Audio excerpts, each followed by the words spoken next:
The public is weary in the aftermath of the Sword Art Online incident, which prompts the shift from VR to AR, augmented reality. One company dominates with the Ogma, the most popular peripheral used to play ordinal scale. It's like LARPing, but with a fancy headpiece, and an insanely realistic AI idol, Yuna, who everyone loves and knows her songs, yada yada, idols.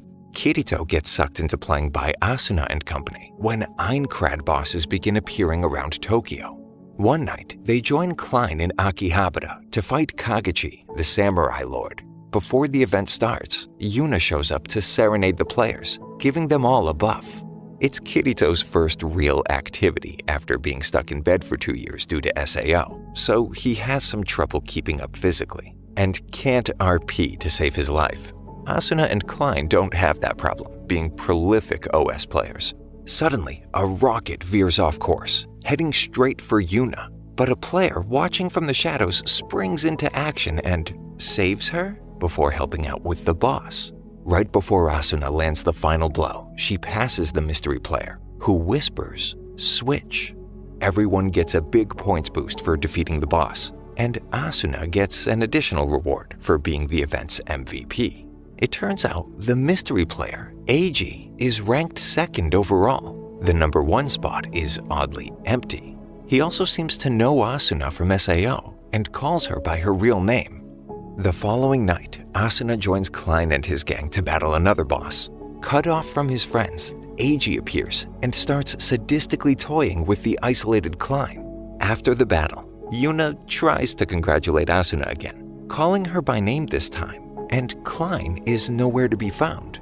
On the MMO network, they find out that there's a book about SAO and what happened during the 2 years it was online. The book contains a detailed list of players who were trapped in SAO. The next day, Yui encourages an out-of-shape Kirito to practice sword skills in AR. When he activates Ordinal Scale, a girl hooded in white appears, seems to speak but not audibly, points in a direction, and then quickly disappears. Asuna shows up and confirms that Eiji was in her SAO guild, Knights of the Blood Oath, under the name Nautilus. The gang meets in Alfheim Online, and Yui grabs everyone's attention to announce her findings looking into Ordinal Scale and the reason behind the Aincrad boss cameos. By overlaying a map of SAO dungeons on top of that of Tokyo, she found they overlap with the recent appearances of the bosses.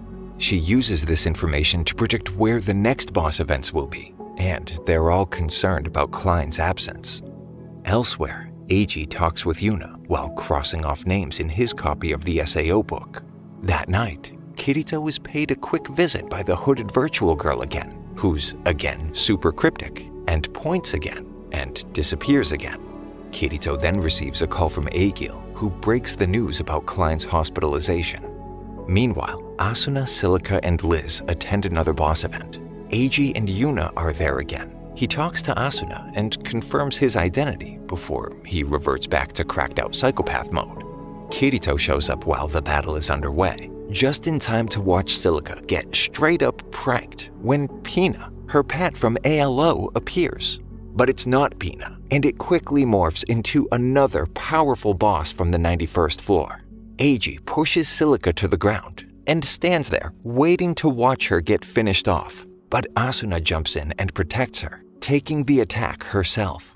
This triggers a flash of her memories from SAO, while a drone flies by and collects a glowing sphere from Asuna's Ogma. Completely oblivious to all of the weirdness of what just happened, Yuna bids farewell to Asuna and leaves. The hooded girl watches them from a distance.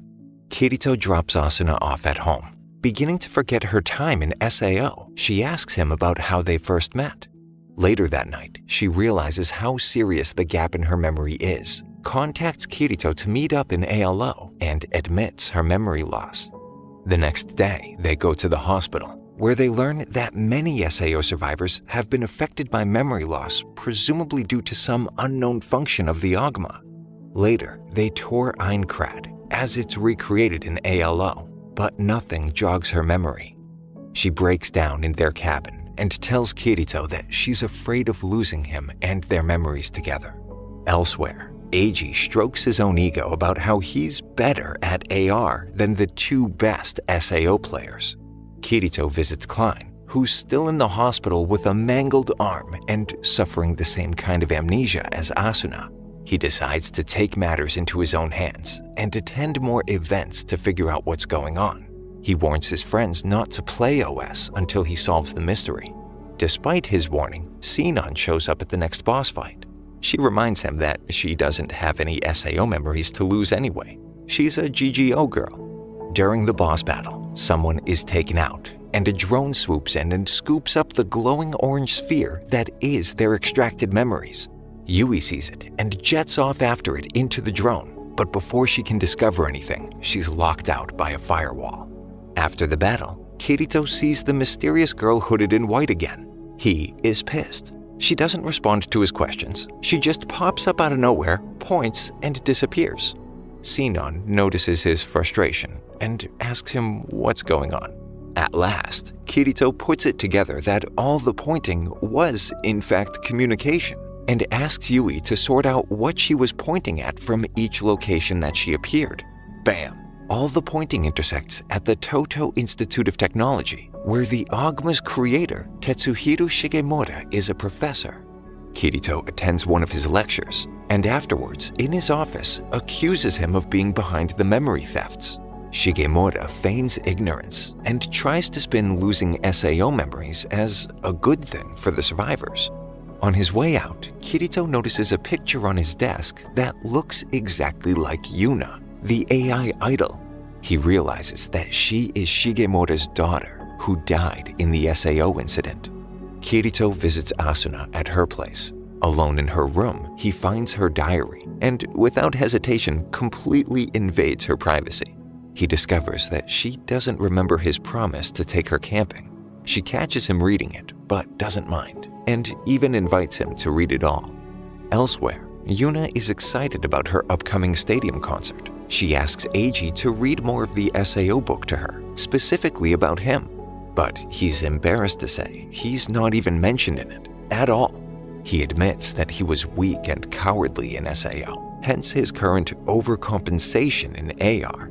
Meanwhile, Kirito walks home and gets ambushed by the hooded ghost girl, who turns out to be another version of Yuna. She transports him to a virtual space that resembles Aincrad.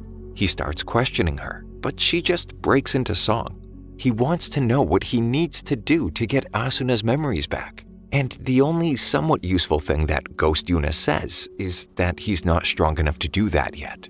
She then tells him to wake up and snaps her fingers, sending him back to reality. He comes to in a bush with a cop standing over him, who doesn't even get his name or question him at all. Apparently, it's a normal enough thing for kids to be waking up in the bushes.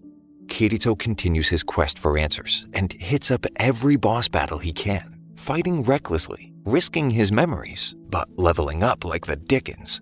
Eiji finally shows up, and Kirito tries to fight him, but he can't match his speed and strength since Eiji is using elite hacks. The night of the concert, the gang finds their seats and wonders where Kirito is. He's in the parking garage, about to face off with Eiji again. He calls him by his SAO name, Nautilus, and he gets butthurt and whines that his name is Eiji now. Instead of dealing with the very real problem of people's memories being erased, they decide to settle things by LARPing in ordinal scale. Meanwhile, Shigemura watches the concert from his lab and talks to himself, or to Kayaba's Force Ghost? Or maybe it's his fantasy of Kayaba's Force Ghost ego-stroking his plan to revive Yuna using SAO survivors' memories. Eiji tells Kirito that he loved Yuna in SAO and that he wants to bring her back to life, and reveals that he's working with Shigemura to collect SAO memories for Yuna's revival project. Now that Kirito has some idea of what's going on, he disables Eiji's OP hack device, wrecks him, and goes to join his friends. Then, Shigemura tells Eiji that he'll be using his memories of Yuna as well, since he has the most data on her. A predictable betrayal.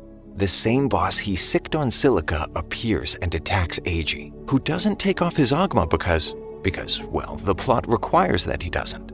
Shigemura waits to steal the memories of everyone at the concert, causing panic as monsters fill the stadium after Yuna finishes a single song. Some of the audience think it's a special event, a part of the show, and start fighting. Hooded Ghost Yuna confronts her father and tries to stop him, but he says it's too late. He's come too close to stop now. Her father's a lost cause, so she zips down to Kirito and fills him in. He tries to get people to remove their Ogma devices, but that would be way too easy. Yuna tells him that they need to use the Ogma's hidden full dive capabilities to dive into Aincrad and defeat the 100th floor boss, because that will stop Shigemoto's plan, somehow. He agrees and leaves Asuna to watch over their unconscious bodies. Kirito and the others full dive into Aincrad and face the boss, but they are overwhelmed by its power. Asuna, despite not remembering anything from SAO, seems to intuitively understand that nothing properly gets done without her involvement. She and Yui gather their friends from ALO to join the fight, and they transfer their old gear and skills from SAO, giving them an advantage. They manage to defeat the boss with pure, unadulterated friendship and clear SAO for real-ish, ignoring like 24 other bosses. Kirito receives the strongest sword in the game as a reward, and everyone else gets nothing but the friends they made along the way. They return to the stadium, having stopped Shigemoto's plan. Kikuoka finds the professor in his lab and arrests him. The gang meets in Egil's bar, while Kirito and Asuna go on their camping trip. He finally proposes to her, in the real, and a meteor shower lights up the night sky. Thank you for sticking until the end. Subscribe for more videos like this.